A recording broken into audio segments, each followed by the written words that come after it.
Welcome back to my channel. Today I'm going to be doing a Q&A since I haven't done one since September, so it's been a while. The first one is, when did you start to take art seriously? Like, when did you start to realize you really liked it? I always liked it, but it wasn't something I took seriously for a really long time. I took all of the art classes in high school, even graphic arts, and even though I really liked all of them, looking back, I don't think I took any of them very seriously. I never really studied, and after school I would go months, like probably even went a year without drawing before. It wasn't until a little over 2 years ago when I left my job at the bank that I started to take it more seriously and started working towards getting better. The next one is, do you go to art school? No, I don't go to art school or have gone to art school. Like I said, I took all the art classes in high school, but I didn't really learn a lot about art from them and ended up reteaching myself pretty much everything once I started drawing again.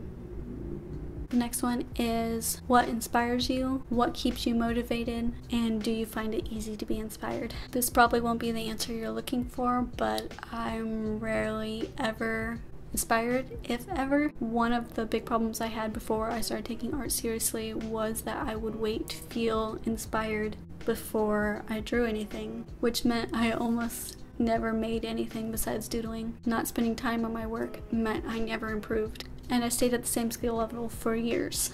On the other hand, motivation is something I can do. One of my big motivators in the beginning was having my YouTube channel, because I had to be consistent, which meant I had to consistently make stuff. I did challenges like Inktober and Maybe Draw Daily, which forced me to make a lot of art really quickly, and the improvement I saw from that motivated me like crazy. So I'd probably say my biggest motivator has been just wanting to improve. It gets me through doing lots of studies and 30-day challenges, work that I might not find very fun because I want to improve as an artist, and the only way I see how to do that is spending time learning the basics and just making a crap ton of art. Next question is, how much time do you spend on each piece? They ask for both the drawing and the painting time combined. I answered you on the actual post, but I wanted to include it here too because it's one of my most asked questions. So this varies a lot, definitely with the sketching process. I can spend anywhere from 5 minutes on a sketch to working on the same thing for a week or more. Painting on average takes me anywhere from 1 hour to like 4 hours, and that's just the actual painting time. It doesn't include any drawing between the layers and anything like that. It's just what I record when I'm doing a speed paint or something for YouTube, but that's just what works for me. Obviously everyone is different, and if you're new to something it will take you longer than if you are more experienced, so just remember to be patient with yourself, especially if you're trying a new medium. Next question is, was there ever a time when you shied away from using such vivid colors? And if so, how did you break into it and start using them so well? I'm sure practice was involved, but what sparked it? This is kind of a hard one because I don't think I ever specifically shied away from using vivid colors. The only time I can think of is when I first started doing some digital artwork and I used a lot of natural colors and did a lot of realistic portraits. But pretty much as soon as I started painting, I was using pretty bright colors. If I can find it, I'll put the very first painting, like watercolor painting that I did for YouTube, up here. Even my super old art from high school, like my doodles and stuff, were like super colorful. So I don't know, I guess it's just something that I've always kind of gravitated towards. Next question is, how do you get your inspiration and what are your current art goals? I already talked a little bit about inspiration, but for my art goals, I want to try working on more surreal stuff that has like a cool concept to it, flows, and maybe uses a lot less reference. This is going to be really hard for me because I depend on reference pretty heavily, but I really want to try it out. This fits with the other one, but I want to work on having a more stylized look to my drawings. I tend to stick pretty hardcore to mostly realistic, and on the opposite side of these, but I think it will help with that, is I want to improve on figure drawing because I'm pretty okay with portraits, but when it comes to drawing the body, definitely like any kind of movement with the body, not so good at it. So these aren't super concrete goals that I can actually complete, but those are just some general things that I want to work on. This one is just what gouache do you use? Right now I'm using the Arteza gouache that was sent to me. I use a pack of Reeves gouache, and then I use a big tube of Da Vinci white titanium that I use to mix most of my colors with. It has a really smooth, like, velvety texture to it, and it really like bumps up how like the quality of what the Reeves and the Arteza feels like when I'm using them.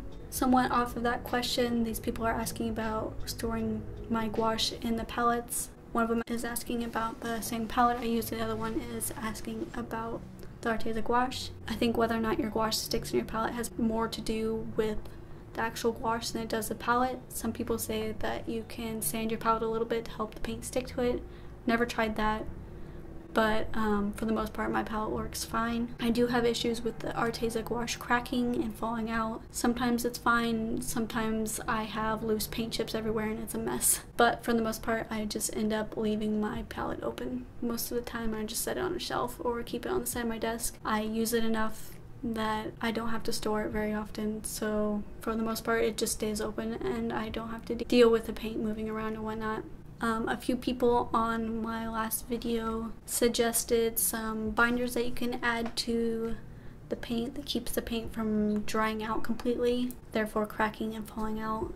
The main one I saw was gum arabic, I think that's how it's said, but apparently it's the binder in most watercolors and gouache. And that's what I'll be trying once I have the opportunity to get some. The next question is another tough one. It says, I'm 16 and I'm not sure how to put myself and my art out there. I'm not on very many social platforms and I'm nervous to put my art on a YouTube channel. Could you give me some tips on how to get my art out there and start a channel, so I can get in touch with anyone who could possibly help me get started on my dream career before I graduate next year? Again, this is a really hard one and I'm not even really sure that I'm qualified to give you any advice on this, but I will do my best. I think it's great that you're working on starting a website because they're a really great place to point people where they can get to everything. I don't even have one yet. I would say a few great places to start would be Instagram and Amino. Amino's really great if you want to meet a lot of people. The communities are great in there, and there's a lot of people who are willing to critique your work, and there's even a lot of art trades and stuff like that, so it's a really great place to start if you're looking to make some friends and meet people who are interested in the same things as you. Either one of those are great for working on posting somewhere consistently. This one's really obvious, but tagging your work with relevant tags is really important. That way people can find you and your artwork really easily. And then there's also engaging with other people's posts and the art community in general. That way you can meet people with similar interests and taste as you. As far as putting your art on YouTube, I would definitely recommend it, even if you're just a beginner, because a lot of the behind the scenes stuff and figuring out how you want to present yourself and building an audience, those things can take a lot of time, so it's definitely better to start sooner rather than later. Definitely wish I did. My main tip is staying consistent. If you start a YouTube channel, make yourself an upload schedule and do your absolute best to stick to it. Try to keep a consistent feel to your look and feel to your thumbnails and your Instagram posts. Put your absolute best stuff on your website, but feel free to share more of your process on social media. And post stuff like sketches, work in progress, and pictures of your workspace. You mainly just need to get started. You can always delete or change things you're unhappy with, or even private videos on YouTube that you're no longer proud of. Getting in touch with someone to help you with your dream career is a bit tougher, because I don't know what your dream career is and there's a lot of different options when it comes to art, and you probably won't be able to do whatever it is purely through social media, and you'll need to do a lot of research in whatever field or area you want to go into to find the best way to work towards that. I'm not sure if any of this was helpful. I really hope it was, but either way, good luck. Next question is, which paper have you been using? Lately, I've been using a lot of the Arteza watercolor paper that was sent to me, especially for gouache. I don't love it for watercolors, so if I'm doing anything that's a bit more finished, has a little bit more layers and watercolors, I will switch over to using my Arches cold press watercolor paper. It's definitely my favorite.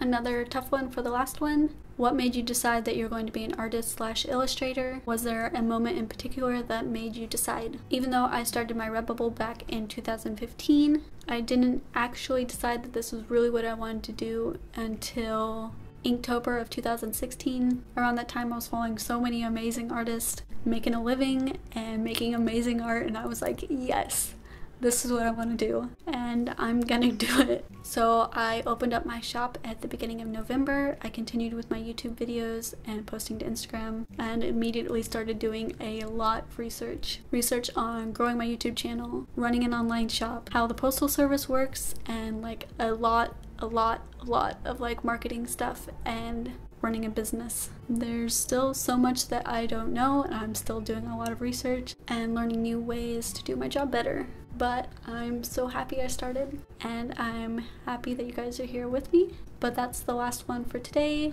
The sun is going down right now, so I really need to wrap it up. I hope you guys found this helpful, or at least interesting, and I'll see you soon for the next video. Bye!